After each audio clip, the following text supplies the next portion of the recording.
headquarters of common sense. Talk Radio. Hello, Kevin. Why can't this man go back to his job and resume his normal life? Because he's had death threats made against him for showing a cartoon, Kevin. That's the problem. And the problem, of course, is that regardless of what the school has found in this case, which is, of course, that he's done nothing wrong, there are people in his local community who believe that he did do a lot wrong and were willing to make death threats to him. So as a result, I'm not surprised he doesn't want to go back. He might be, knocked off at any given moment. I think he's actually, he recognises the dangers, but in principle, he would like to go back. He would like to get his life back. There was a friend of his talking in the media for the last couple of days about it. But, of course, because of the continuing objections to his presence in that school, he can't. But I suppose then, Alan, what I'm asking you, there's just something profoundly wrong here, isn't there? That a man who has done no wrong has been banned from his own life, banned from his own job, and resides in terror at a secret location, fearing for the safety of his wife and children. This shouldn't be happening in modern Britain, should it? There's something wrong here. Yeah, there's something deeply wrong about it. He was making an educational point. It wasn't that he was even being gratuitously offensive.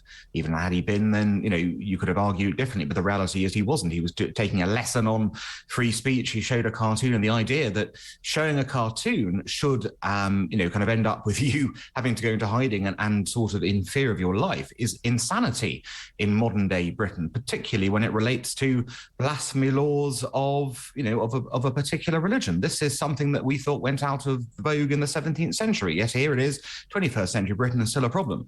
And just as bad as that, Kevin, two things just as bad as that. Firstly, nobody in any authority has backed this poor man up in the sense of, local MP, national government. Nobody has actually gone and suggested that here's a problem. And secondly, of course, the people who made these sort of threats, the people who were at the gates, they're the ones who were able to resume their lives, and he's not. And his local MP, a Labour MP, says that the reason she hasn't been taking up the case and hasn't been tweeting or on social media about it is that he doesn't want to be. But in fact, a friend of his just says this is not true. So the suspicion might be that politicians, the relevant politicians, don't want to get involved in what is a very contentious issue.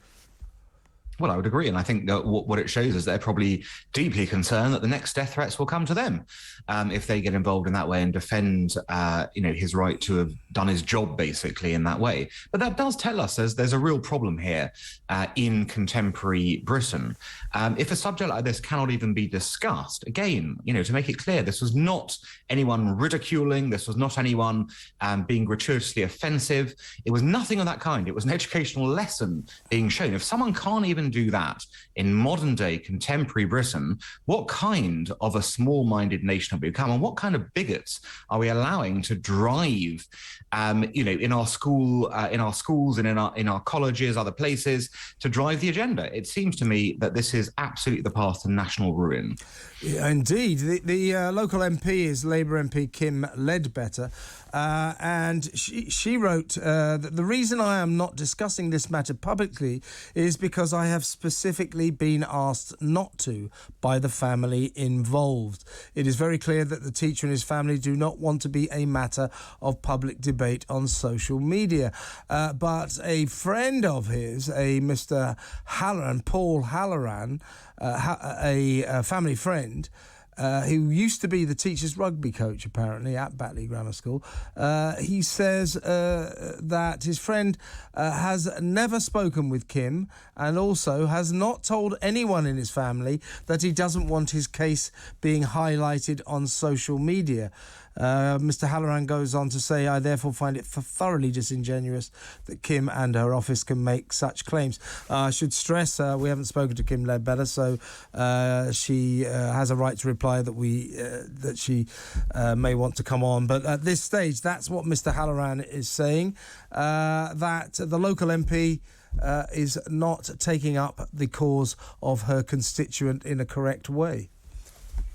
But again, as you said, look, we're not going to get to the bottom of this particular argument without speaking to the MP and indeed to hear directly from the teacher who was wronged, of course, in this respect. And maybe we won't get to do that. But the reality is, regardless of this, as a concept, as a conceptual case, we should be speaking about this because it goes to the heart of free speech issues in the UK today. It goes to the heart about what is and what is not acceptable to be taught in schools. And you know what? Sometimes we do see things in schools that might offend.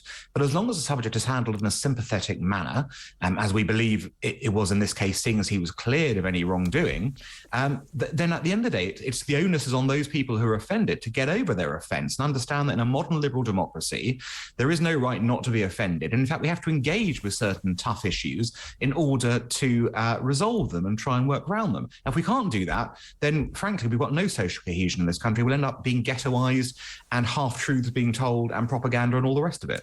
I mean, you're quite right, Alan. This is, in the end, is a free speech issue. This teacher was engaging in a free discussion in a free democracy about a very important story that happened in Paris.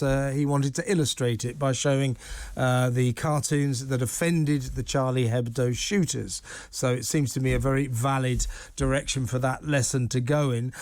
He's been in hiding now for a year. The authorities basically have swept this under the carpet, haven't they? They don't want us to talk about it.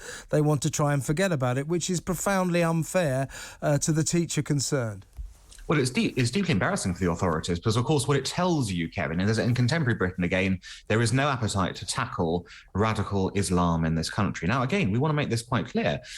This is, the people who made these threats were extremists, of course. It wasn't everyone in the local community sort of piling in on this level. It was certain people who took it. But we're talking about this extreme end. Why is it that people are scared of tackling radical Islam? What is it that makes them think that there is something dangerous about doing so? Well, I'm sure the security threats are part of it, but I think actually the big coalition of people against this particular wing of ideology, if you like, of Islam is massive. It includes all moderate Muslims. Nobody wants to see their religion captured in this way by these people, even if other Muslims would be offended by, say, the showing of a cartoon. I doubt they would suggest that people should be killed for it.